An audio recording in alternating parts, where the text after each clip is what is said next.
যে এই বিচার হবে স্বচ্ছ নিরপেক্ষ, বাংলাদেশের জনগণ সেটা দেখবেন, দুনিয়ার মানুষ সেটা দেখবেন।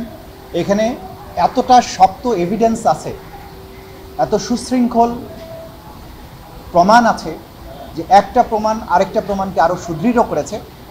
এই প্রমাণ শৃঙ্খলের মাধ্যমে অকাট্য রূপে আমরা প্রমাণ করতে সক্ষম হব যে এই অপরাধীরা গত বছর জুলাই আগস্টে সারা দেশব্যাপী যে মানবতা বিরোধী অপরাধ করেছিল, সেই অপরাধের বিচার এবং শাস্তি যে তাদের প্রাপ্য সেটা আমরা আদালতের কাছে প্রমাণ করি।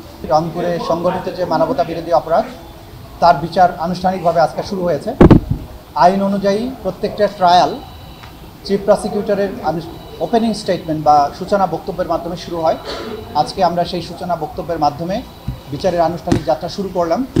আগামীকালকেই প্রথম সাক্ষ্য গ্রহণ করা হবে এবং একই সাথে একাধিক সাক্ষী আগামীকালকে আমরা আদালতে প্রডিউস করব, সেটা আমরা আশা করছি। আমরা আজকে ওপেনিং স্টেটমেন্টের মাধ্যমে আদালতের কাছে যেটা বলেছি, এই বিচারের যে পটভূমি, আন্দোলনের পটভূমি, জুলাই বিপ্লবের পটভূমি আমরা তুলে ধরেছি। আমরা এটা বলেছি যে এই বিচারটা হচ্ছে শুধুমাত্র বিচারই নয়, এই রাষ্ট্র, এই জাতিকে আগামী দিনে একটা দৃঢ় ভিত্তির উপরে দাঁড় করানোর জন্য, সমাজে ন্যায় বিচার নিশ্চিত করার জন্য এই বিচারটা যে প্রয়োজন, সেই কথাগুলো আমরা আদালতে তুলে ধরেছি। আমরা এটাও বলেছি যে এই বিচার হবে স্বচ্ছ নিরপেক্ষ, বাংলাদেশের জনগণ সেটা দেখবেন, দুনিয়ার মানুষ সেটা দেখবেন। এখানে এতটা শক্ত এভিডেন্স আছে, এত সুশৃঙ্খল প্রমাণ আছে যে একটা প্রমাণ আরেকটা প্রমাণকে আরও সুদৃঢ় করেছে।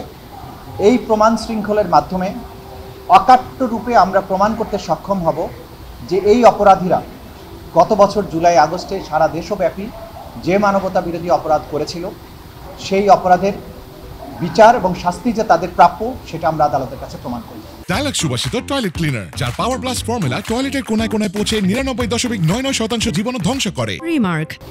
এবং আমরা এর মাধ্যমে আরও নিশ্চিত করব যে বাংলাদেশের রাষ্ট্র ক্ষমতাকে ব্যবহার করে কোনো শাসক যখন নিজ দেশের জনগণ, বিশেষত তরুণ প্রজন্মকে হত্যা করে, গণহত্যা চালিয়ে দমন পীড়নের চেষ্টা করেছে, এই দিনগুলো যাতে আগামীতে আর কোনো শাসক দেখানোর দুঃসাহস না করেন, সেজন্য ন্যায় বিচার নিশ্চিত হওয়া প্রয়োজন, সেটা আমরা আদালতের কাছে বলেছি। আমরা তুলে ধরেছি যে এই মামলায় 30 জন আসামি আছেন, তার মধ্যে 6 জন উপস্থিত আছেন, গ্রেপ্তার করা হয়েছে, বাকি 30 জন পলাতক আছেন। আমরা এটাও তুলে ধরেছি যে পলাতক থাকলেও তাদের ব্যাপারে যথাযথ লিগ্যাল ডিফেন্স তাদেরকে দেওয়া হবে এবং আমরা তাদের বিরুদ্ধে অপরাধ প্রমাণ করতে সক্ষম হব। এই বার্তার মাধ্যমেই আজকের আনুষ্ঠানিক বিচারের যাত্রা শুরু হলো। যেহেতু রংপুরের শহীদ আবু সাইদ ছিলেন বাংলাদেশের 2024-এর জুলাই বিপ্লবের সময় প্রথম শহীদ, তিনি পাইওনিয়ার ছিলেন। তার দুহাত বাড়িয়ে দিয়ে গুলিকে বুকে আলিঙ্গন করার যে দৃশ্য, যেটা এই দেশের তরুণদেরকে যুদ্ধে নামার জন্যে, শহীদ হওয়ার জন্যে উদ্বুদ্ধ করেছিল, তিনি সেই আইকন।